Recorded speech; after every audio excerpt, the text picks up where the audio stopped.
கர்த்தருடைய பரிசுத்த நாமத்துக்கு மகிமை உண்டாகட்டும்.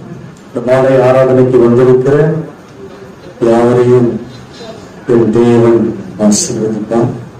வேதத்தை நேசிக்கிற உங்களை கர்த்தர் அதிகமாய் நேசிக்கிறார்.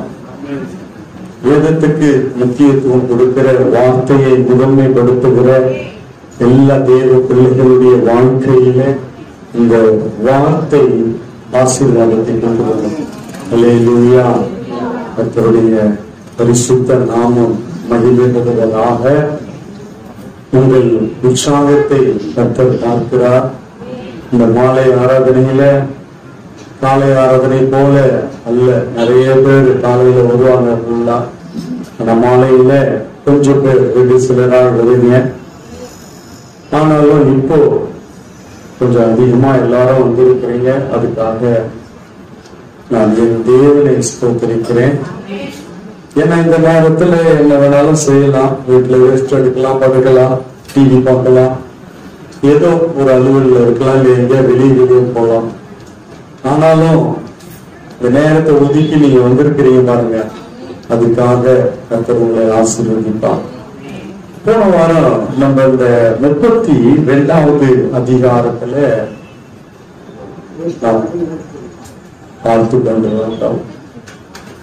யாக்கோபு கொஞ்சம் பயந்து ஏசா புறப்பட்டு வருகிறார் என்று சொல்லி கேள்விப்பட்ட உடனே 400 பேரோடு உன் சகோதரர் வருகிறார் என்று சொன்ன உடனே, ஏன்னா அவன் ஏற்கனவே சொல்லியிருந்தான் உன்னை கொல்லாம விட மாட்டேன் என்று சொல்லி. அதனால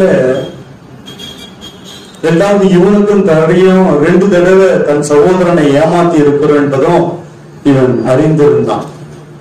அதனால இவன் முன்னாடி ஏசாவுக்கு வெகுமதி எல்லாம் அனுப்பி தன் குடும்பத்தை எல்லாம் அக்கறைப்படுத்தி, தன்னுடைய ஆடு மாடு ஜீவன்களை எல்லாம் அக்கறைப்படுத்தி விட்டு இவன் பிந்தி தனித்து இருந்தான். அப்பொழுது வசனம் சொல்லுகிறது, ஒரு புருஷன் பொழுது மிடியும் அளவும் அவனுடனே போராடி. அப்போ அந்த இரவு நேரத்துல, அந்த ராக்காலத்துல கர்த்தர் அவனோடு இடைப்பட்டு இருக்கிறார். இவனும் அவனுடனே இணைந்து ஒரு தாகத்தோடு பெற்றுக்கொள்ள வேண்டும். அவன் வேற எதையுமே பாயிண்ட் பண்ணல, பிரிண்ட் பண்ணல. அந்த இடத்துல அவன் கேட்டதெல்லாம் ஒன்னே ஒண்ணுதான். என்ன கேட்கிறான்னா, நீங்க என்ன ஆசீர்வதிக்கணும். அவன் பிடிச்ச குடியா அவன் வேற எதையுமே கேட்கல. அவன் தன் சகோதரன் எதிராக வருகிறான். இவன் தவறா நினைச்சுக்கலாம், ஆனா சகோதரன் மாறி இருக்கிறார். ஆனா எப்படி என்றால், இவன் முதலாவது தேவனை சந்தித்தபடியால கர்த்தர் ஒருவேளை அவனை மாற்றி இருக்கலாம், அவன் இருதயத்தை. ஆனாலும் இவன் வேற எதுவுமே கேட்கல பாருங்க, வேற எதுவுமே கேட்கல. கர்த்தருடைய ஆசீர்வாதம் இருந்தா போதும். அல்லேலூயா. இன்னைக்கு ஜனங்க கர்த்தரிடத்திலிருந்து பெற்றுக்கொள்ள பார்க்கிறாங்களே கண்டு வெகு சிலர் கர்த்தரே வேணும் என்று எதிர்பார்க்கலாம். அல்லேலூயா. நிறைய பேருடைய இருதயம் என்னவென்றால், வந்தா கர்த்தரிடத்துல ஏதாவது பெற்றுக்கொள்ளலாம், ஏதாவது கொடுப்பாரு, அதை செய்வார், இதை செய்வார். நம்மளும் அதுதான் கேட்கிறோம். அது வேணாம், இது வேணாம், அந்த இப்படி செய்யுங்க, அப்படி செய்யுங்க. ஆனா அவரையே வேணும்னு கேட்கிற ஜபங்க. அல்லேலூயா. ஒரு கதை உங்களுக்கு தெரியும் நினைக்கிறேன். ராஜா தன் நாட்டில ஒரு அறிக்கையை தண்டோரா போட வேண்டாம். ஒரு நாள் நியமித்து அந்த நாளிலே அரண்மனை திறந்து வைத்து, அன்னைக்கு யாரெல்லாம் உள்ள வந்து எதெல்லாம் தொடராங்களோ அதெல்லாம் அவங்களுக்கு ராஜா சொல்லிட்டாரு. எதெல்லாம் நீங்க தொடறீங்களோ அதெல்லாம் உங்களுக்கு சொந்தம் என்று சொல்லியிருந்தார். அந்த நாள் வந்தது. எல்லாரும் வந்தாங்க, அவன் ஓடலாம், அதையும் இதையும் தொட்டு அது மேல ஏறி உட்காந்துக்கலாம், இது எனக்குன்ட்டு. அரண்மனைக்குள்ள ஓடுறாங்க, அங்கேயும் இங்கேயும் தொட்டதெல்லாம் அவங்களுக்கு அதையும் தொட்டாங்க. ஒரே ஒரு நபர் மாத்திரம், ஒரு மகன், சின்ன பையன் நேரா வந்து ராஜாவை தொட்டான். இந்த கதை எத்தனை பேருக்கு தெரியும்? கேள்விப்பட்டீங்களா? நிறைய இடத்துல இதை நான் கேட்டு இருக்கிறேன், வாசித்து இருக்கிறேன். அப்போ நேரா அந்த சின்ன பையன் வந்து ஜனங்கள்லாம் முட்டின்னு மோதின்னு அங்கேயும் எங்கேயும் ஓடுது, பொருளுங்களை தேட. பொருள் ஏன்னா எல்லாம் எதை தொற்றியே அது உனக்கு சொந்தமிட்டார் ராஜா. அடுத்த ஸ்தானத்துக்கு உருவாக்க மறைமுகமா ராஜா இந்த மாதிரி ஒரு பரீட்சை வைத்தார் தன் தேசத்துல. ஆனா வந்தவங்க எல்லாம் பூரா பொருட்கள் மேலதான் கண்ணு போச்சு. பண்ணல, பொருட்கள் மேல கண்ணு போச்சுன்னா அபிஷேகம். அந்த மாதிரி எல்லா ஜனங்களும் பொருட்களை தேடி ஓடினாங்க. இந்த ஒரு பையன் மட்டும் நேரா ராஜாவை போய் கட்டி பிடிச்சு, இல்லடா உனக்கு எதுவும் வேணாம், சாப்பிடுற பொருளா இருக்கு, தங்கம் இருக்கு, வெள்ளி இருக்கு, கஜானா இருக்குதுடா, உள்ள போடா, தொடுறா, ஏதாவது எனக்கு நீங்க தான் வேணும் அப்படின்னு சொன்ன. அப்பதான் வந்திருக்கிற ஜனங்களுக்கு எல்லாம் தாங்கள் செய்த தவறு புரிந்து. ஏன்னா ராஜா எல்லாரையும் கூப்பிட்டு, என் தேசத்துக்கு, இந்த தேசத்துக்கு என் ஸ்தானத்துல அடுத்த ராஜா இவன் தான். ஏனென்றால் இவன் பொண்ணோ பொருளையோ தேடி போகாம என்ன நாடி வந்தபடியால, நான் என்ன நினைச்சனோ அது இவன் மூலமா நடந்ததால அடுத்த ராஜா இவன் தான் சொல்லிட்டான். கர்த்தருக்கு ஸ்தோத்திரம். ஏன்னா மனுஷ இயல்பு என்னன்னா, நம்ம அது வேணும் அது வேணும் இதை கேட்கணும். அந்த இடத்துல ஞாபகம் எதை வேணாலும் கேட்டிருக்கலாம். ஆனா அவர் கேட்ட ஒரே ஒரு காரியம், மறுபடியும் மறுபடியும் அங்கே தேவனிடத்துல வைத்த ஒரே விண்ணப்பம், குறிக்கோள் என்னன்னா, என்ன நீங்க ஆசைப்பட்டு அது ஒண்ணு இருந்துட்டா போதும், சகலமும் நமக்கு வந்துடும். கர்த்தருடைய ஆசீர்வாதமே ஐஸ்வர்யம். அப்ப ஐஸ்வர்யம் கூட எங்க இருக்கு பாருங்க, அங்கதான் இருக்கு, எல்லாமே அங்கதான் இருக்கு. கர்த்தருடைய ஆசீர்வாதத்தை பெற்ற ஒரு மனுஷனுடைய வாழ்க்கை மகிமையா இருக்கும். அல்லேலூயா. இந்த இடத்துல அவன் ஏற்கனவே ஒரு ஆசீர்வாதத்தை உலக பிரகாரமாக தம் தகப்பனிடத்துல வாங்கினான். அது அந்த ஆசீர்வாதம் ஏமாற்றி வாங்கப்பட்டது. அவன் தன் மூத்த சகோதரனுக்கு போக வேண்டிய ஆசீர்வாதத்தை இவன் தட்டி பறித்தான்.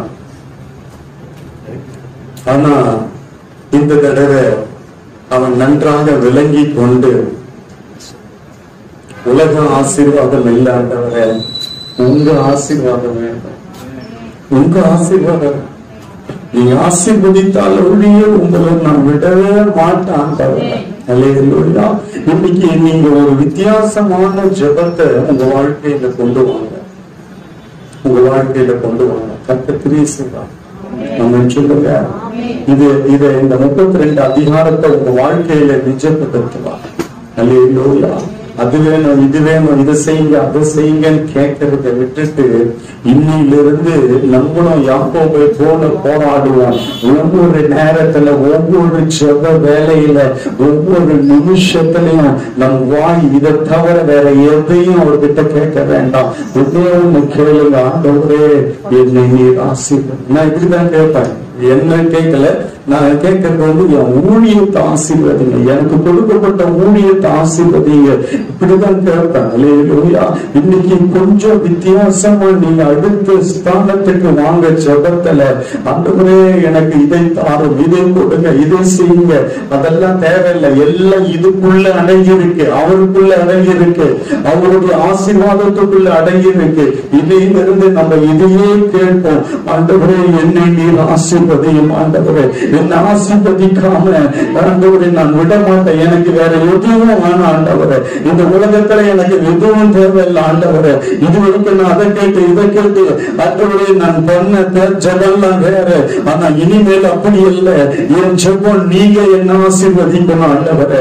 நீங்க என்ன ஆசீர்வதிக்கணும் ஆண்டவரே. நீங்க என் குடும்பத்தை ஆசீர்வதிக்கணும், என் பிள்ளைகளை ஆசீர்வதிக்கணும், என்னுடைய காரியங்கள் எல்லாம் நீங்க ஆசீர்வதிக்கணும் ஆண்டவர் என்று சொல்லி அல்லேலூயா. நிச்சயமா நடக்குமா நடக்காதா? அதே தேவனை தான் நம்ம ஆராதிக்கிறோம். எந்த மாற்றமும் இல்ல. தேவன் மாறல, மாறாதவர். ஆமென் சொல்லுங்க. அவர் இரண்டாவது பாரபட்சம் உள்ள தேவன் அல்ல. யாக்கோபுக்கு ஒண்ணு செஞ்சுட்டு உனக்கு ஒண்ணு செய்ய பாரபட்சம் அல்ல. அல்லேலூயா. யாக்கோபோட சிலாக்கியம் பெற்ற ஜனங்கள் நம்ம. ஆமென் சொல்லுங்க. அல்லேலூயா. வேதத்தின் அடிப்படையில நான் பேசுகிறேன். நிச்சயமா செய்யலாம். 26வது வசனம் 32-26. அவர் நாம் போகட்டும், பொழுது விடுகிறது என்றார். அதற்கு அவன், நீர் என்னை ஆசீர்வதித்தால் ஒழிய உம்மை போக விடேன் என்றான். நீர் பாருங்க, யாருங்க கட்டளை போடணும்? இல்ல, அங்க அவன் தன் ரைட்ஸ், அவனுடைய காரியத்தை அங்க நிலைப்படுத்துகிறான். யாருக்கு யார சொல்லணும் பாருங்க. இங்க தேவன் சொல்லணும். ஆனா தேவன் கேட்கிறாரு. அவன் என்ன சொல்றான் பாருங்க, நீர் என்னை ஆசீர்வதித்தால் ஒழிய உம்மை போக விட மாட்டேன். அவர் போறேன்றாரு. பொழுது விடுதா, நான் போறேன்றாரு. நான் போகட்டும் என்றார். அல்லேலூயா. தொட சந்தை கூட தொட்டுட்டாரு. சுலுக்கிடுச்சு, சுலுக்கு புடிச்சிச்சு இப்போ அந்த இடம். ஆனா கூட இதுல ஜனங்க கொஞ்சம் சிந்திக்கணும், கொஞ்சம் யோசிக்கணும். நீங்க இன்னைக்கு கர்த்தர் உங்களுக்கு ஒரு பெரிய ஒரு ஆசீர்வாதமான வார்த்தை, ஒரு கீ, இது கீ போல திறக்கிற சாமியை போலது உன் ஆசீர்வாதத்துக்கு. இன்னைக்கு இன்னையிலிருந்து நீங்க ஸ்டஃபனா நில்லுங்க. ஸ்டெஃபனா நில்லுங்க. சும்மா எதுக்கு 5-10 கேட்கணும் அவர்கிட்ட? அவரே கேளுங்க. அவருடையதெல்லாம் நம்முடையது. ஆமென் சொல்லுங்க. ஆபிரகாமின் ஆசீர்வாதம் அத்தனையும் நமக்கு. ஆமென் சொல்லுங்க. ஆண்டவருடைய ஆபிரகாமுடைய ஆசீர்வாதம் ஆண்டவர் இயேசு கிறிஸ்துவின் மூலமாக நமக்கு வருகிறது. அல்லேலூயா. சகையனுக்கு சொல்றாரு, கொஞ்ச நேரத்துல, ஒரு நிமிஷத்துல இவனும் ஆபிரகாமுக்கு குமாரனாய் இருக்கிறானே என்று சொல்லுகிறாரு. அப்போ அந்த தகப்பனுடைய அத்தனையும் பிள்ளைக்குதானே வரணும், பிள்ளைக்குதானே வரணும். மற்ற பசங்களுக்கு போவோம், வெளியாளுக்கு போவோம். அல்லேலூயா. இப்ப நீங்க ஒரு இடம் வாங்குறீங்க, அந்த இடத்த உங்க பிள்ளைங்களுக்கு தான் நீங்க கொடுப்பீங்க. இல்ல, ரோட்ல யாரோ ஒருத்தர், வாப்பா வாப்பா என் கூட வா, வண்டியில ஏறு, உனக்கு இடத்த ரிஜிஸ்டர் பண்ணி தர, வா வா வா, வண்டியில வா, ஏற்றின்னு போய் ரிஜிஸ்டர் பண்ணி கொடுத்துருவோம். கொடுப்போமா? நம்ம பிள்ளைங்களுக்கு நம்ம சேர்த்து இல்ல, அதுதான் உண்மை. நம்ம பிள்ளைங்களுக்கு தான் நம்ம கொடுப்போம் முதல்ல. அதே போலதான் அவருடையது, அவருடைய பிள்ளைகளுக்கு நமக்கு தான் சொந்தம். நம்ம சொல்லுங்க. அல்லேலூயா. அதனால இன்னைக்கு இன்னையிலிருந்து நம்ம ஜெபத்தை கொஞ்சம் வேறு விதத்துல மாற்றி பண்ணும், உரிமையோடு பண்ணும். உரிமை எடுத்து யாக்கோபு அந்த உரிமையை எடுத்தாருங்க. அவர் உரிமையை எடுத்துக்கொண்டார். என்ன ஆனாலும் சரி, நான் விடுற மாதிரி இல்லை. அந்த உங்க உரிமைய, உங்களுக்கு உண்டானத நீங்க பயன் பண்ணுங்க. உங்களுக்கு உண்டானதை விட்டு கொடுக்காதீங்க. இனியிலிருந்து நீங்க கொஞ்சம் இந்த ஜெபத்துக்குள்ள வாங்கல. ஒரு வாரத்துல தெரியும் ரிசல்ட். அப்படின்னு சொல்லுங்க. அவனுக்கு 1 நைட்ல தெரிஞ்சிச்சு ரிசல்ட். உங்களுக்கும் 1 நைட்ல கூட தெரியலாம், நாளைக்கு தெரியலாம், ஒரு வாரத்துல தெரியலாம், எப்படியோ. ஆனா இன்னிட்டு நீங்க சும்மா அதற்காக இதற்காக என் வாழ்க்கையில இதை செய்யும் அதை செய்யும் இல்லை, கொஞ்சம் அப்படி மாத்தி அப்படியே கொஞ்சம் இன்னும் கொஞ்சம் முன்னாடி வந்து அல்லேலூயா என்ன ஆசீர்வதிக்கலாம். கர்த்தர் ஒரு மனுஷனை ஆசீர்வதிச்சுட்டாருன்னா, கர்த்தருடைய ஆசீர்வாதம் ஒரு மனுஷன் மேல இறங்கிடுச்சுன்னா, அதுக்கப்புறம் யாரும் அவனை கீழே இறக்கவே முடியாது. அவனை கீழே கொண்டு வர முடியாது. அல்லேலூயா. ஒரு மனுஷனை கர்த்தர் தொட்டுட்டாரு, ஆசீர்வதிச்சுட்டாருன்னா அதுக்கப்புறம் அந்த ஆசீர்வாதத்தை வேற யாரும் தொட முடியாது, கண் போட முடியாது, வேற யாரும் அனுபவிக்க முடியாது, எடுக்க முடியாது, கொள்ளையாட முடியாது. அது அப்படியே கர்த்தர் வேலை எடுத்து பாதுகாத்து மேலும் மேலும் மேலும் மேலும் உயர்த்துகிறார். ஒரு மனுஷனை கர்த்தர் ஆசீர்வதிக்க ஆரம்பிச்சுட்டாருன்னா அதோட அவ்வளவுதாங்க. அந்த மனுஷனுடைய வாழ்க்கை எல்லாம் மாறிடும். யாக்கோபு மாற வேண்டிய காரியம் இருந்தது. அங்க மாற வேண்டிய காரியம் இருந்தது. அதனாலதான் அங்க கர்த்தர் கேட்கிறார், உன் பேர் என்னப்பா என்று சொன்ன பொழுது அவன் யாக்கோபு என்று சொல்லுகிறான். ஏற்கனவே உலக பிரகாரமான தகப்பனிடத்துல உன் பேர் என்னன்னு கேட்டா ஏசான்னு சொல்லிட்டான். இங்க பரம தகப்பன் வந்து நிற்கிறாரு, உன் பேர் என்னன்னு கேட்ட உடனே அந்த இடத்துல இருக்கிற வண்ணமாகவே ஆண்டவரே நான் யாக்கோபு என்று சொல்லுகிறான். அல்லேலூயா. அந்த இடத்துல மாத்திரம் மறுபடியும் மாத்தி சொல்லிருந்தா வந்தாயிருக்கும், பிரச்சனை ஊட்டிட்டு போய் ஆசீர்வாதம் எழுந்திருப்பான். ஆனாலும் அந்த இடத்துல அவன் நான் யாக்கோபு இருக்கிற வண்ணமா சொல்லி ஆசீர்வாதத்தை பெற்றுக் கொள்ளுங்க. அல்லேலூயா. கர்த்தருடைய பரிசுத்த நாமத்துக்கு மகிமை உண்டாகட்டும். நான் யாக்கோபு என்று சொன்ன பொழுது உன் பேர் என்ன என்று கேட்டார், யாக்கோபு. அப்பதான் கர்த்தர் சொல்றார், இனி உன் பேர் யாக்கோபு என்னப்படாமல் இஸ்ரேல் என்னப்படும் என்று சொன்னார். அங்கே அவனை பெரிய ஆசீர்வாதத்தை பெரியவங்க வாழ்க்கை ஆசீர்வதிக்கிறது வேறங்க, கடவுள் ஆசீர்வதிக்கிறது வேற. அல்லேலூயா. இங்க கடவுள் அவனை ஆசீர்வதித்தார். கடவுளுடைய ஆசீர்வாதம் நமக்கு வேணுங்க. அல்லேலூயா. கடவுள் கிட்ட இருந்து அவன் கிட்ட இருக்கிற இந்த ஒண்ணு ரெண்டும் போனது வந்தது சின்னது அப்படி கேட்டு வாங்கணும். அது இல்ல, உன் உரிமை என்ன, தகவனுடையது உன்னுடையது. அல்லேலூயா. இவன் மகா பெரிய தேவனை நிக்க வச்சுட்டு இவன் பாருங்க என்ன வேலை பண்ணி இருக்கிறான் பாருங்க. அவரை நிக்க வச்சுட்டு என்னை விடுறான்றது விட முடியாதுன்றான்.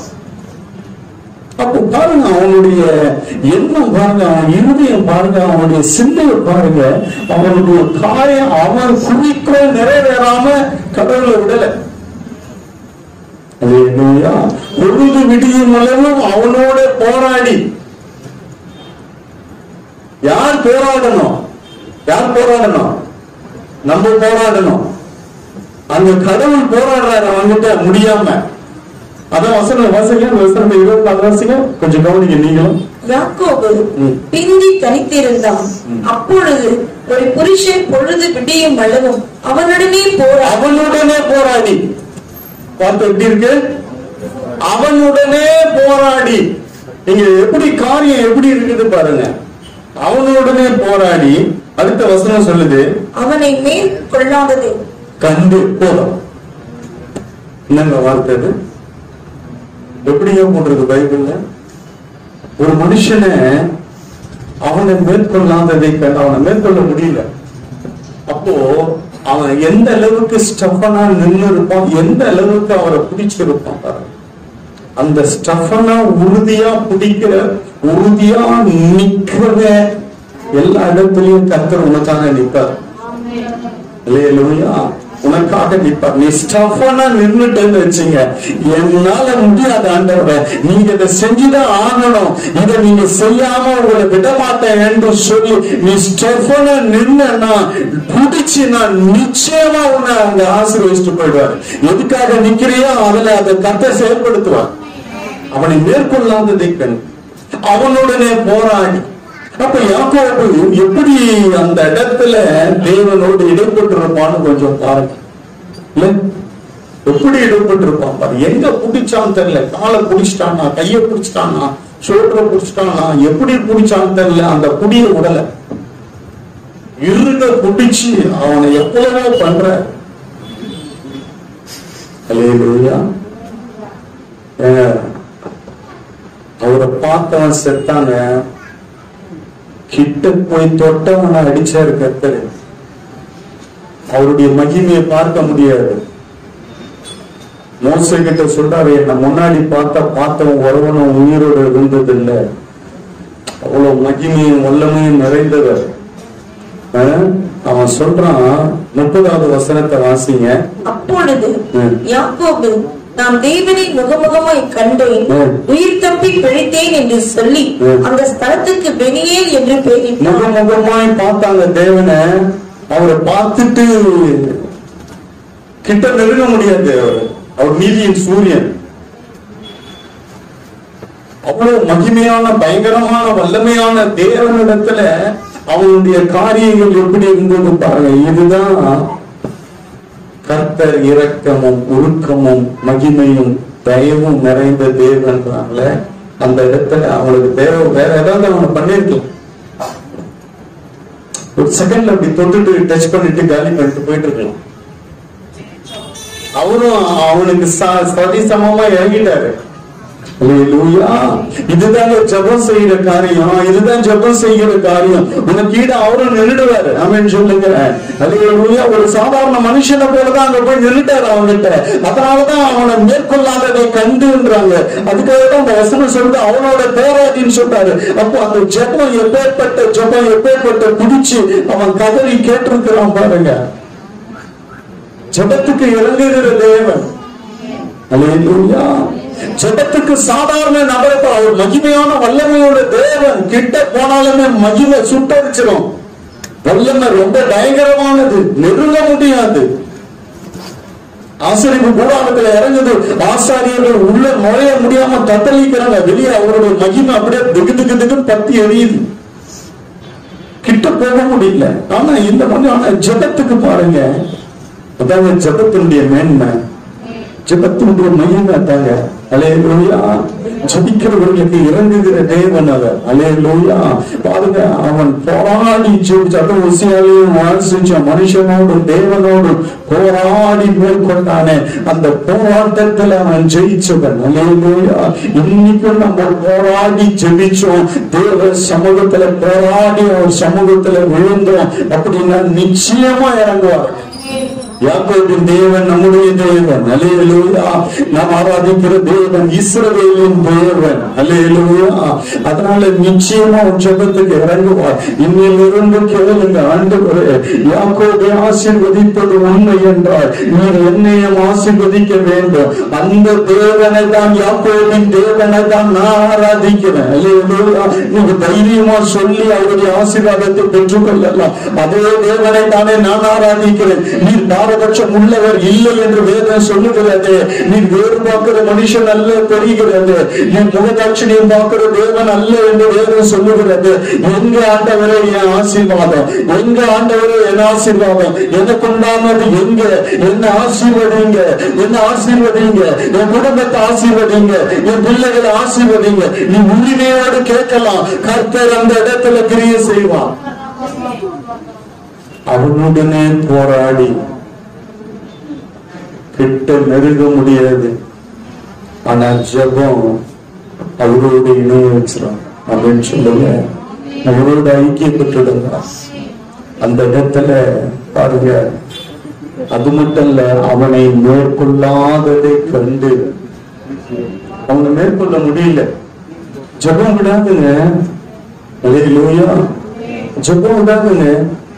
ஜெபம் விடாது. அவர் அப்படியே நிக்க வச்சிடும். ஒரு குருடனை பாருங்க கூப்பிட்டான். அவன் ஒன்னியும் அதிகமாய் கூப்பிட்ட உடனே அந்த இடத்துல அவர் அடுத்த அடி எடுத்து வைக்க முடியல. இயேசுவும் அண்ட சராசரங்களை உண்டாக்கின தேவன் என்று வேதம் சொல்லுகிறது. உண்டாக்கும் பொழுது இவர் கூட இருந்தான்னு சொல்லுது. ஒரு வல்லமை உள்ளவர், மகிமை உள்ளவர், வார்த்தையாகிய தேவன். வார்த்தையாகிய தேவன் தான் பூமிக்கு வந்தாரு. வார்த்தையில தான் சகலமும் படைக்கப்பட்டது. இன்னைக்கும் வார்த்தையில தான் எல்லாம் நடக்குது. அந்த வார்த்தையாகிய தேவன் இப்பொழுது நடந்து போய் கொண்டிருக்கிறார். ஒரு குருடன் கூப்பிடுறதுன்னா ஜெபம் தான். கூப்பிட்டான், கதறலாம். முன்னிலும் அதிகமா கூப்பிட்ட உடனே இதே போலதான் யாக்கோபை போல போராடி முன்னிலும் அதிகமாய் கூப்பிட்ட உடனே அப்படின்னு போல திருப்பி அவனை வர வச்சு அற்புதம் செஞ்சுட்டு தான் போனார். அல்லேலூயா. அவன் கண்கள் திறக்கப்பட்டது. இயேசுவை பார்த்தான். ஆமென் சொல்லுங்க. அல்லேலூயா. அவரை அடுத்த அடி எடுத்து வைக்க முடியாதபடி ஜெபம் நிறுத்தம். அல்லேலூயா. அவர் கிரியை செய்யாம ஜெபம் விடாது. ஜெபத்தினுடைய மகிமையை தெரிஞ்சுக்கணுங்க. அது உன் கையில இருக்கு, உன் கையில தான் இருக்கு. அப்படின்னு சொல்லுங்க.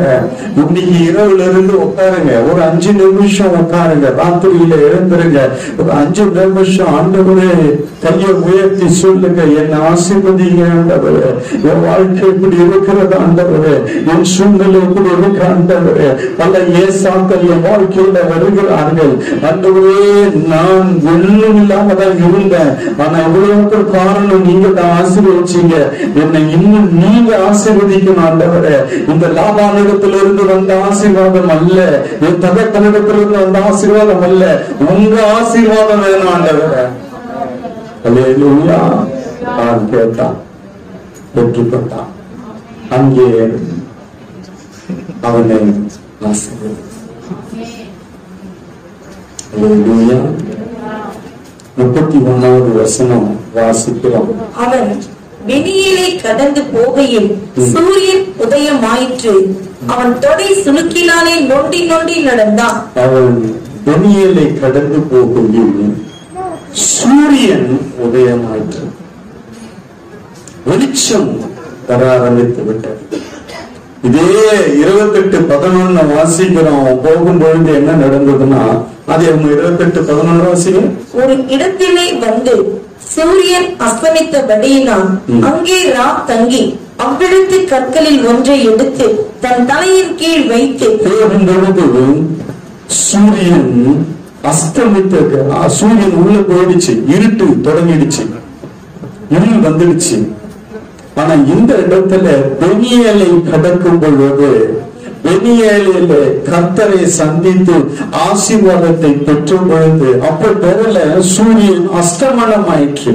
சூரியன் உள்ள போயிடுச்சு, இப்ப இருட்டாயிடுச்சு, ஒரே இருட்டு, இருட்டான வாழ்க்கைக்குள்ள போயிட்டான். ஆனா மறுபடியும் வந்து இந்த பெனியேலிலே தேவனுடைய ஆசீர்வாதம் பெற்ற பின்பு இங்க வசனம் சொல்லுகிறது, சூரியன் உதயமாய். ஏன் இதெல்லாம் எழுதி வச்சுட்டாங்க பார்த்து, இதெல்லாம் இந்த இடத்துல வரணும்னு அவசியம் இல்லை.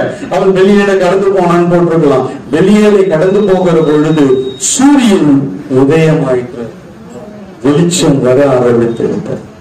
அல்லேலூயா.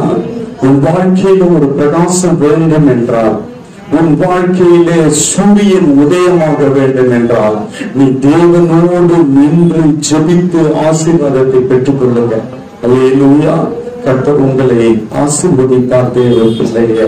இப்பொழுதும் 33வது அதிகாரத்துக்குள்ளே போவோம். அடுத்த அதிகாரத்துல ஏசாவும் அவனோடு 400 பேரும் வர்றத பார்க்கிறோம். வந்த உடனே அங்க பாருங்க என்ன நடக்குதுன்னா, 4வது வசனம் பாருங்க, மிக ஆச்சரியம். அப்பொழுது ஏசா எதிர்கொண்டு ஓடி வந்து, ஏசா யார் ஓடி வர்றது?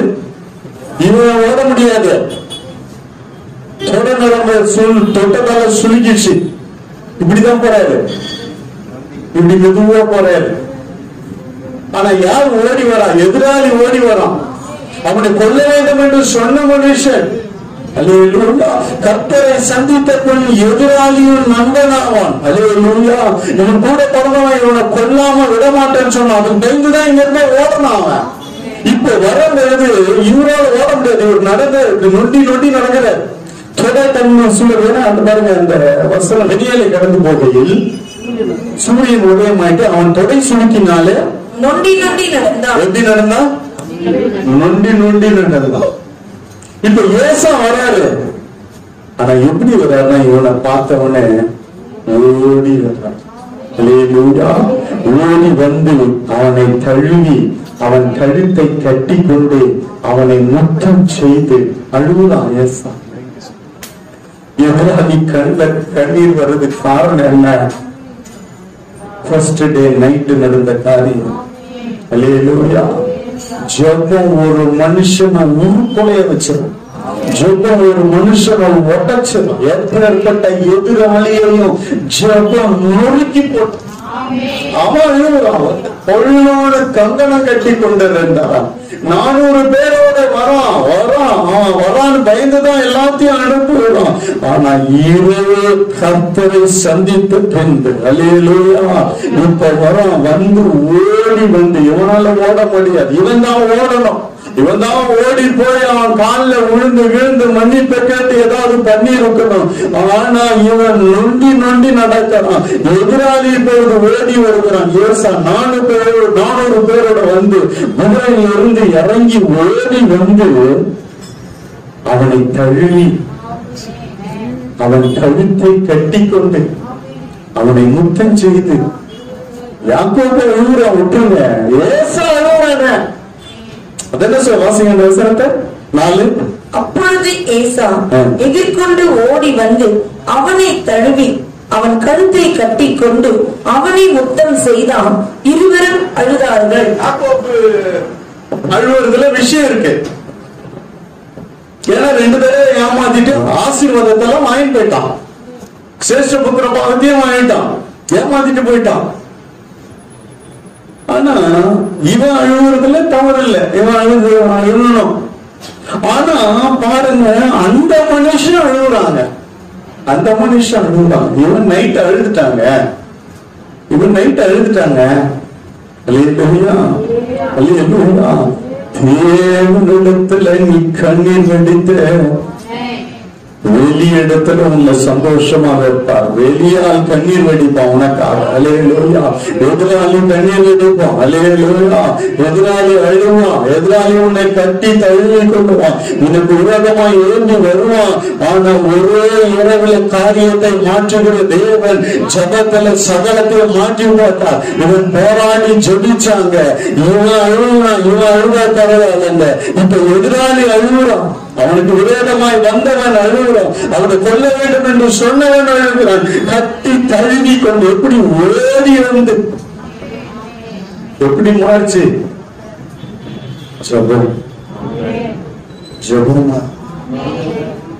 ஜபம் மாத்திரம். எதிராளி கண்ணீரை வளவழிச்சிடும். எதிராளி கண்ணில் இருந்து கண்ணீர் வரும். அவன் சொல்லுங்க, எதிராளி ஓடி வருவான் உன்னை கட்டி தழுவும்படி, உன்னை சேர்ந்து பிடிச்சு முத்துகளும். அல்லேலூயா. கர்த்தருடைய பரிசுத்த நாமத்துக்கு மகிமை உண்டாகட்டும். இதுக்கு காரணம் என்ன? முதல் நாள் நைட்டு நடந்ததுதான். அல்லேலூயா. இரவு தேவனோடு போராடினான். அல்லேலூயா. ராமுவேது தேர்வு போராடினான். அல்லேலூயா. ராமுவேது இன்னும் நடக்க போராடினான். ஆனா பகல் பொழுது விடுந்த உடனே வழிகள் நிரம்பத்தக்கதாக ராமுடன் போராடுங்களுக்கு மறுநாள் காலையில ஆசீர்வாதம். அல்லேலூயா. ராமுடன் பிரயாசப்பட்டு ஒண்ணு நடக்கல. காலையில படகு நிரம்பது. அல்லேலூயா. இரவு பிரயாசத்தை கர்த்தர் பார்க்கிறார். தேவ பிள்ளையே, ராக்காலத்துல ஜெபிக்கிற தேவ பிள்ளையே, உன் எதிராளி அழுகையோடு ஓடி வருவான். அல்லேலூயா.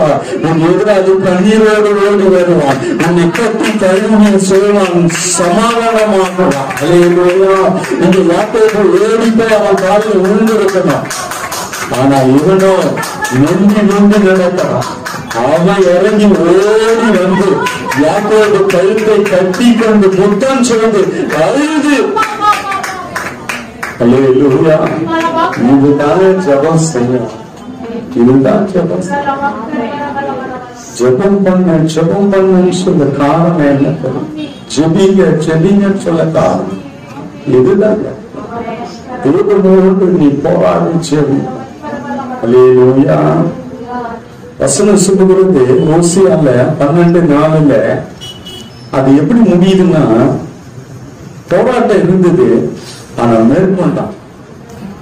இன்னைக்கு நம்ம போராடுறோம் ஆனா ஜெயிக்க முடியலையே. இல்ல வாசிங்க ஓசியா 12:4. அவன் தூதன் மாணவரோடு போராடி மேற்கொண்டான். அழுது அவரை நோக்கி கெஞ்சினான். பெத்தேலிலே அவர் அவனை கண்டு சந்தித்து அவ்விடத்திலும் நம்மோடே பேசினார். ஆமென். கர்த்தருக்கு ஸ்தோத்திரம். அவன் தூதனானவரோடு போராடி மேற்கொண்டான். அழுது அவரை நோக்கி கெஞ்சினான். அல்லேலூயா. பாருங்க, ஏசாவை சந்தித்த பின்பு ஏசா முத்தம் செய்து 2 பேரும் ஏசா கூப்பிடுறாரு. இந்த அதிகாரத்துல என்னன்னா 33 என்றாலே தேவனுடைய பயங்கரமான மகிமையான பதில். 32வது அதிகாரத்தினுடைய பிரதிபலிப்பு தான் 33. ராம் முழுவதும் தேவனோடு இருந்தபடியால 400 பேரோடு வந்த மனுஷன் இறங்கி ஓடி வந்து அவனை கட்டி தழுவி அணைத்து அழுகிறான். இதுதான் ஜெபத்தினுடைய மேன்மை. 33வது அதிகாரத்துல 2வது ஏசா கூப்பிடுறாரு. இல்ல நீங்க போங்க, பின்னாடியே நான் வரேன், கரவாடிகள்லாம் இருக்கு, நான் மெதுவா நடத்தணும் அப்படின்னு சொல்லி அனுப்பி விடுறாரு.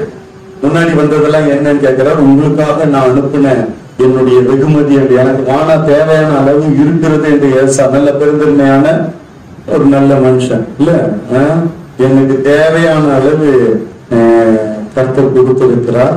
அதனால எனக்கு அது வாசிங்க, அந்த 9வது வசனம் வாசிங்க. அதற்கு ஏசா, என் சகோதரனே, எனக்கு போதுமானது உண்டு, உன்னுடையது உனக்கு இருக்கட்டும் என்றான். பாருங்க, இன்னைக்கு யார் இந்த மாதிரி சொல்லுவான்? வந்த வரைக்கும் லாபம் 10 இருக்கும், இன்னும் 2 வருதுன்னா இன்னும் 2 வருடத்தை உள்ள போட்டான். அந்த 10 வைக்கிறதுக்கு ஏற்கனவே இடம் இல்ல. இன்னும் 2 வேசியில வருதுன்னா வேசியில தானே வருது, சும்மா தானே வருது. உள்ள தள்ளு, உள்ள அனுப்பு, உள்ள அமௌண்ட். சாப்பிடுற விஷயத்திலயும் அப்படிதாங்கிறாங்க, வெளியும் இதுலயும் வாழ்க்கையில அப்படிதான் இருக்கிறாங்க. ஏன்னா ஃப்ரீயா வந்து யாரும் விடுறது இல்ல, இல்ல சாரண்டெல்லாம் விடுறது இல்ல, ஃப்ரீயா தானே வருது. இவன் பாருங்க ஜென்டில்மேன் இல்லையா? இந்த மாதிரி இருக்கும் பொழுது இன்னும் கேட்டுருவாங்க மென்டல் மேன், அதை விட்டுருங்க. இவன் ஜென்டில்மேன். இவன் சொல்றான், என் சகோதரனே எனக்கு போதுமானது உண்டு. படப்படையா அனுப்புறான், 200 ஆடு 100 ஆடு ஒட்டகம் கழுத எல்லாம் அனுப்புறான். இவன் சொல்றான், என் சகோதரனே எனக்கு போதுமானது உண்டு, உன்னுடையது உனக்கு இருக்கட்டேன். அது உங்ககிட்ட எனக்கு தேவையானதை என் கடவுள் கொடுத்திருக்காரு, என்ன ஆசீர்வதிச்சிருக்கிறாரு. நல்ல ஒரு வார்த்தை இல்ல? ஆமா தானே, நல்ல ஒரு வார்த்தை தானே? ஆமா, இப்படிதான் நம்மளும் இருக்கணும். நம்ம சொல்லுங்க, போதும் என்ற மனதுடனே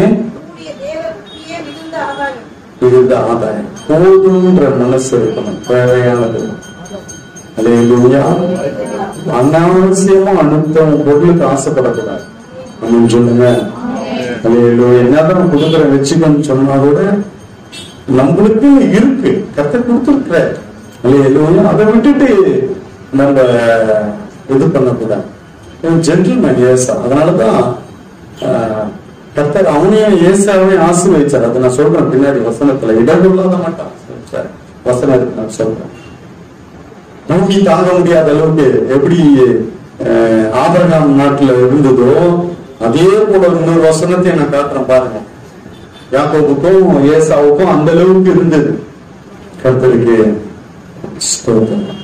அதற்கு பின்பு வருகிறார், ரொம்ப வருந்தி கேட்டவுடனே வாங்கிக்கிறாரு, தப்பு இல்ல. ரொம்ப வருந்தி கேட்டு, ஏன்னா இவன் கொடுக்க கடமைப்பட்டிருக்கிறான். தகப்பனுடைய ஆசீர்வாதத்தெல்லாம் வாங்கிட்டு வந்துட்டான். அதனால கொஞ்சம் தான், நிறைய இருக்கு, திரளா இருக்கு. அதுல கொஞ்சம் இவன் வானாடுறான். ஆனாலும் வருந்தி கேட்டு ரொம்ப கெஞ்சி கொடுத்துருக்கான். அந்த மாதிரி ரொம்ப வருந்தி கேட்டு சொன்னா வாங்கிக்கங்க. சும்மா அவன் வாய திறந்து மூடி கேட்க போறீங்க நீங்க. வருந்தி கேட்டா வாங்கிக்கலாம். கர்த்தருக்கு ஸ்தோத்திரம். கர்த்தர் நல்லவர். கவனிங்க. அதுக்கு பின்பு 20வது வசனத்தை வாசிங்க. அங்கே ஒரு பலிபீடத்தை கட்டி அதற்கு ஏல் எல்லோஹே இஸ்ரவேல் என்று பெயரிட்டார். இஸ்ரேல் என்று பெயரிடுகிறார். அந்த இடத்துக்கு வந்துட்டார், வேற இடத்துக்கு. இன்னும் யாக்கோபுரத்துல போல, ஈசாக்கி இன்னும் சந்திக்கல. ஈசாக்கு இருக்கிற உயிரோட ரெபெக்காளை குறித்து தெரியல. நான் வசனத்தை வாசிட்டு சொல்றேன். அந்த இடத்துல ஒரு பலிபீடத்தை கட்டி, அந்த 34வது அதிகாரத்துல முதல் வசனத்தை வாசி. லேயா யாக்கோபுக்கு பெற்ற குமாரத்தி ஆகிய தீனாள் தேசத்து பெண்களை பார்க்க புறப்பட்டாள். சுத்தி பார்க்க போனோம். இன்னொரு இதுல சுற்று ஊர் சுற்றி பார்க்க போனான்ட்டு கமெண்ட்ரியில யாக்கோபுக்கு பெற்ற குமாரத்தியாக தீனாள் தேசத்து பெண்களை பார்க்க போனால், சுற்றி பார்க்க போனால், ஊர் சுத்த போனால், போனது ஒழுங்கா வந்தாலா பாருங்க, ஒழுங்கா வீட்டோட குடும்பத்தோட ஒழுங்கா இருந்திருக்கலாம். சுத்தி பார்க்கிறேன், பெண்களை பார்க்கிறேன், அவங்கள பார்க்கிறேன், இவங்களை பார்க்கிறேன்னு போகக்கூடாது. இது போயிடுச்சு, கெட்டு குட்டி சவரா வந்து கடைசியில அந்த இடத்துல இருந்து யாக்கோபு போகக்கூடிய, அந்த ஊரை விட்டு போகக்கூடிய சூழ்நிலை ஆயிடுச்சு. சுற்றி பார்க்க போன பொழுது அந்த ஊர் ராஜா தேசத்தின் பிரபுவாகிய சீக்கிரம் என்பவன் அவளை கண்டு தூக்கிட்டு போய் தகாத காரியம் நடந்து விட்டது. வீட்டோட ஒழுங்கா குடும்பத்தோட இருக்கணும், குடும்பத்தோட போகணும், குடும்பத்தோட வரணும். அல்லேலூயா. அந்த தேசத்து பெண்களை பார்க்க புறப்பட்டார். எதுக்கு உனக்கு என்ன வேலை? ஏன் போகணும்? என்ன போகுது அவங்களால? கூட யாராவது சகோதரனோட யாராவது போயிருந்தா காப்பாற்றப்பட்டிருக்கலாம். யாருமே போல, யாருமே இல்லாம இவளே தனியா போயிட்டு வீட்டுக்கு அடங்கல வீட்டுக்கு அடங்காத கேஸ். இந்த மாதிரி கேஸ் எல்லாம் நிறைய இருக்கு இல்ல, வீட்டுக்கு அடங்காத கேஸ். வீட்டுக்கு அடங்காத கேஸ் கஷ்டம். பாருங்க, யாருக்கும் தெரிஞ்சுட்டா விட்டுருக்க மாட்டாங்க, யாருக்கும் தெரியல போயிட்டு இருக்கு போல இருக்கு. போன இடத்துல ஒரு இடத்துல சிக்கி சின்ன பண்ணமாயி அவன் சகோதரர்களுக்கெல்லாம் மந்த மேய்க்கிற இடத்துல சொல்லி அனுப்பி யாக்கோபெல்லாம் வந்து அதுக்குள்ளேயே இவங்க இந்த அதிகாரத்தை குறிச்சு தெரியும். நான் மேலோட்டமா தான் சொல்றேன், ஒண்ணு டீப்பா போல தெரிஞ்சு மேலோட்டமா தெரிஞ்சுக்கணும். இந்த அதிகாரம் என்ன 34 என்ன சொல்லுகிறது? ஏன்னா யாக்கோபனுடைய மகள் தீட்டுப்பட்டு அவள் தன் வாழ்க்கையை இழந்து அந்த இடத்துல நிற்கிறாள். அப்பொழுது அந்த பிரபு வந்து இவளை தொட்ட அந்த மனுஷன் வந்து பெண் கேட்கிறான், எனக்கு இவளை கல்யாணம் பண்ணி கொடுங்க. இன்னைக்கு முறையற்ற திருமணம் தான் நிறைய நடக்குது. பாருங்க, எல்லாம் முடிஞ்சு அதுக்கப்புறமா திருமணம் நடக்கிறது கர்த்தருடைய ஆசீர்வாதம் கிடையாது. அந்த இந்த ஒரு சாப்டரை தவிர இதோட ஒரு க்ளோஸ். இதுக்கப்புறம் வரல வேதத்துல. பாத்தீங்களா? எங்க பாத்துருக்கீங்களா? தீனாள் இருக்கான்னு பாருங்க. நான் உள்ள பாத்துட்டேன், இல்ல வேற யாராவது இருந்தா சொல்லுங்க, நம்ம பாத்துக்கலாம். இது இதோட கதையை முடிச்சிட்டாரு. இப்படிதான் எங்கேயோ போய் கேட்டு சீரழிச்சா அந்த கதை முடிஞ்சிடும். அவர்தான் அதோட கத்தை தூக்கி ஒதுக்கி ஓரம் கேட்டுறாரு. அதுக்கப்புறம் பைபிள்ல யாக்கோபுடைய மகதான், யாக்கோபுடைய மகதான். ஆனா கோத்திரத்துக்குள்ள அவங்கள பிள்ளைகளை மாத்திரம் கொண்டு வந்தாரு. இந்த அப்படியே செப்பரேட் பண்ணாங்க. அதுக்கப்புறம் என்ன ஆச்சுன்னு தெரியல. இவருடைய காரியம் எதுவுமே வேதத்துல வரல, எதுவுமே வேதத்துல வரல. ரெண்டாவது மிக முக்கியமா என்ன நடந்ததுன்னா, அந்த அதிகாரத்துல இவர்கள் வந்து பெண் கேட்கிறார்கள். அப்பொழுது இவர்கள் சூட்சமாய் யாரும் லேவியும் சிமியோனும் சேர்ந்து, நாங்க வந்து கர்த்தரால் வேறு பிரிக்கப்பட்டு தெரிந்து கொள்ளப்பட்ட ஜனங்கள், நாங்கள் விருத்த சேதனம் பண்ணப்பட்டவர்கள், அதே போல நீங்களும் விருத்த சேதனம் பண்ணப்பட்டால் ஒழிய எங்க குடும்பத்திலிருந்து பெண் கொடுக்க மாட்டோம்னு சொன்ன உடனே அந்த ராஜா அங்க இருக்கிற பிரபு என்ன பண்ணிட்டான், அவன் அந்த தேசத்துல எல்லாம் போய் சொல்லி, இந்த மாதிரி அவங்க நல்ல வசதி வாய்ப்புகளோடு இருக்கிறாங்க, அவங்க ஆடு மாடெல்லாம் நம்மளுக்கு சொந்தமாயிடும், அவங்க கிட்ட பெண் கொண்டு நம்ம பெண் கொடுத்து வாழலாம் அப்படின்னு சொல்லி எல்லாருக்கும் சொல்லி எல்லாரையும் அந்த விருத்த சேதனம் என்னும் உடன்படிக்கைக்குள்ள கொண்டு வருகிறாங்க. எல்லாம் இந்த விருத்த சேதனம் பண்ண உடனே இவங்க 2 பேர் பொண்ணு என்ன பண்ணிட்டாங்க, ஊரையே நாசம் பண்ணிட்டாங்க. எல்லா ஆண் மக்களையும் வெட்டி கொன்று போட்டு விட்டார். எல்லா ஜனங்களை வெட்டி கொன்று போட்ட உடனே அங்கிருந்து அந்த இடத்தை விட்டு புறப்படக்கூடிய சூழ்நிலை. சொல்றாரு, என் வாசனையை கெடுத்தீங்களே, என்னை கலங்க பண்ணிட்டீங்களே, அப்படின்னு சொல்லி அதை வாசிங்க. 30 வாசிங்க அந்த அதிகாரத்துல. அப்பொழுது யாக்கோபு சிமியோனையும் லேவியையும் பார்த்து, இந்த தேசத்தில் குடியிருக்கிற கானானியரிடத்திலும் பெரிசியரிடத்திலும் என் வாசனையை நீங்கள் கெடுத்ததினாலே என்னை கலனம் பண்ணினீர்கள். நான் கொஞ்ச ஜனம் உள்ளவன், அவர்கள் எனக்கு விரோதமாய் கூட்டம் கூடி நானும் என் குடும்பமும் அழியும்படி என்னை வெட்டி போடுவார்களே என்றான். அங்கிருந்து புறப்பட்டாரு. அடுத்த அதிகாரம் 35 நம்ம வந்தா, தேவன் யாக்கோபை நோக்கி நீ எழுந்து பெத்தேலுக்கு போகிறாரு. பெத்தேலுக்கு வருகிறார். தேவன் தரிசனமான இடத்துக்கு போய் என்று சொன்ன பொழுது அவன் அனைவரையும் கூட்டிக் கொண்டு பெத்தேலுக்கு போகிறான். எனக்கு ஆபத்து நேரிட்ட நாளில் என் விண்ணப்பத்திற்கு உத்தரவுகளை செய்த 3வது வசனத்தை வாசிங்க. நாம் எழுந்து பெத்தேலுக்கு போவோம் வாருங்கள். எனக்கு ஆபத்து நேரிட்ட நாளில் என் விண்ணப்பத்திற்கு உத்தரவு அருளி செய்து நாம் நடந்த வழியிலே என்னோட கூட இருந்த தேவனுக்கு அங்கே ஒரு பலிபீடத்தை உண்டாக்குவேன் என்றார்.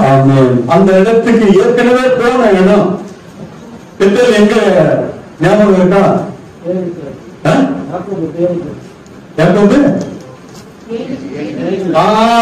கரெக்ட். அந்த இடத்துக்கு, அந்த ஸ்தலத்துக்கு தேவன் இங்க இருக்கிறான்னு சொல்லி அந்த இடத்துக்கு பெத்தேல் என்று பெயரிட்டான். தேவன் உனக்கு வழியில தரிசனமான அந்த இடத்துக்கு போக என்று சொல்லுகிறார். அவன் அந்த இடத்துக்கு வருகிறான். எனக்கு ஆபத்து நேரிட்ட நாளிலே என் விண்ணப்பத்துக்கு உத்தரவு அருளி செய்து நான் நடந்த வெளியில என்னோடு அந்த தேவனை சந்திப்பேன் சொல்லி அந்த இடத்துக்கு வருகிறார். அப்படியே அந்த இடத்தில் இருந்து அப்படியே வருகிறார். அப்படியே கடந்து வரும் பொழுது இன்னொரு 7வது வசனத்தை வாசிப்பார். 7வது வசனத்தை வாசிங்க. அங்கே அவன் ஒரு பலிபீடத்தை கட்டி தன் சகோதரனுடைய முகத்துக்கு தப்பி ஓடின போது அங்கே தனக்கு தேவன் தரிசனமானபடியா அந்த ஸ்தலத்திற்கு ஏல் பெத்தேல் என்று பெயர். என்றால் என்ன அர்த்தம் என்றால் தேவன் தரிசனமான இடம். எல் பெத்தேல் என்று சொல்லுங்க. அதுக்கு என்ன அர்த்தம் என்றால் தேவன் தரிசனமான இடம். பெத்தேல் என்றால் 15வது வசனம் சொல்லுகிறது. வசிய தேவன் தன்னோட பேசின அந்த ஸ்தலத்திற்கு யாக்கோபு பெத்தேல் என்று பெயர். பெத்தேல் என்றால் தேவன் தன்னோடு பேசின இடம். எல் பெத்தேல் என்றால் தேவன் தரிசனமான இடம்.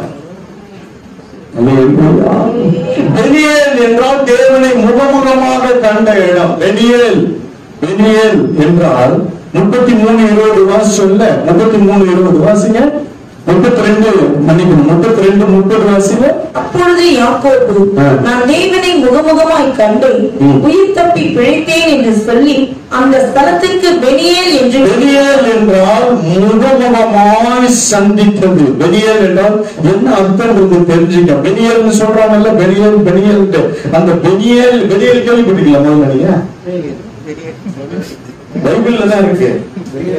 பெனியேலுக்கு நீங்க வாசித்ததே இல்ல வாசிச்சிருக்கீங்களா? பெனியேல்னா என்ன அர்த்தம்னா தேவனை சந்தித்தது, முகமுகமாக சந்தித்ததுக்கு பேரு தான் பெனியேல். இதை எழுதி வச்சுங்க. பெனியேல் என்றால் என்ன அர்த்தம் என்றால் வசன ஆதாரத்தோடு தேவன் சந்தித்த இடம். அதான் அது 32:30.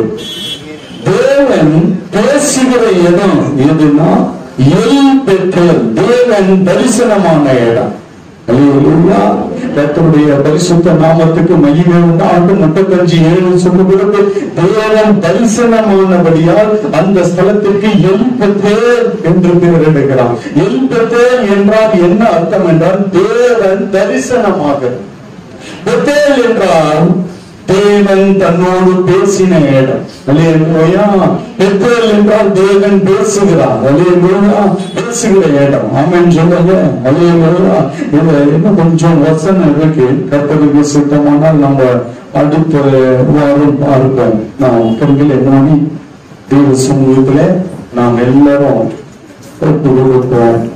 யாக்கோபு போராடி மேற்கொண்டதை போல போராடி ஜெயித்தது போல, ஜெயித்தது போல, ஆசீர்வதிக்கப்பட்டது போல நாமும் ஆசீர்வதிக்கப்பட கர்த்தர் நம்மை இந்த இடத்திலே இந்த வசனத்தின் மூலமாக சொல்லியிருக்கிறார். தேவ பிள்ளைகள் நாமும் உரிமையோடு, நமக்கு கொடுக்கப்பட்ட உரிமையோடு நாம் நின்று ஆசீர்வாதத்தை அவரிடத்திலிருந்து பெற்றுக் கொள்ளுவோம். தேவ பிள்ளைய எல்லாரும் போராடி ஜெபிச்சா கண்டிப்பா கர்த்தர் உன்னை இறங்கி ஆசீர்வதிப்பார். தேவ பிள்ளைய கர்த்தர் நடத்துவார். தேவ பிள்ளைய எல்லாம் இன்னையிலிருந்து ஆண்டவரே என்னை ஆசீர்வதியும் என்று கேளுங்க. என் வாழ்க்கையை ஆசீர்வதியும் என்று கேளுங்க. என்னை ஆசீர்வதிச்சுட்டா அதுக்கு பின்பு கர்த்தர் எல்லாவற்றையும் மாற்றி போடுவார். அதுக்கப்புறம் யாக்கோபனுடைய எல்லா காரியங்கள் மாறினது. அடிக்கடி தேவனை சந்திக்கிறார். அந்த ஒரு இடத்துல சந்தித்தார். ஆனா அதுக்கு பின்பு எல்லா இடங்களிலும் அவன் பலிபீடம் கட்டின உடனே அங்க இறங்கி விடுகிறார். அந்த இடத்துல கர்த்தர் பேசுகிறார், தரிசனமாகிறார், அவனை வழி நடத்துகிறார், அவனுக்கு சொல்லுகிறார், பாதை காட்டுகிறார். இப்படி எல்லா இடத்துல அந்த எப்ப ஆனா அதுக்கு ஆரம்பம் அந்த ஆசீர்வாதத்தை பெற்றுக்கொண்டான் பாருங்க. அதிலிருந்து ஆசீர்வதித்தவனோடு உறவை வைத்துக் கொண்டார். உன்னை ஆசீர்வதிச்சுட்டார்னா உன்னோடு உறவை வைத்துக் கொள்ளுவார், உன்னோடு கூட இடைபெறுவார், அடிக்கடி உன்னை சந்திப்பார், அங்கங்க சந்திப்பார், அங்கங்க உன்னோடு பேசுவார். அதுதான் பெத்தேல். இப்படி நிறைய வாசிக்கிறமே காரணம் என்ன? எப்ப கர்த்தர் ஒரு நபரை ஆசீர்வதிச்சுட்டாரோ அன்னையிலிருந்து ஆசீர்வதிக்கப்பட்டவனோடுதான் அவருடைய உறவு இருக்கும், ஆசீர்வதிக்கப்பட்டவனோடுதான் ஐக்கியம் இருக்கும். நன்றி ஆண்டவரே, வந்துடைய அத்தனை பெரிய ஆசீர்வதிங்கப்பா. இயேசுவின் மூலம் பிதாவே.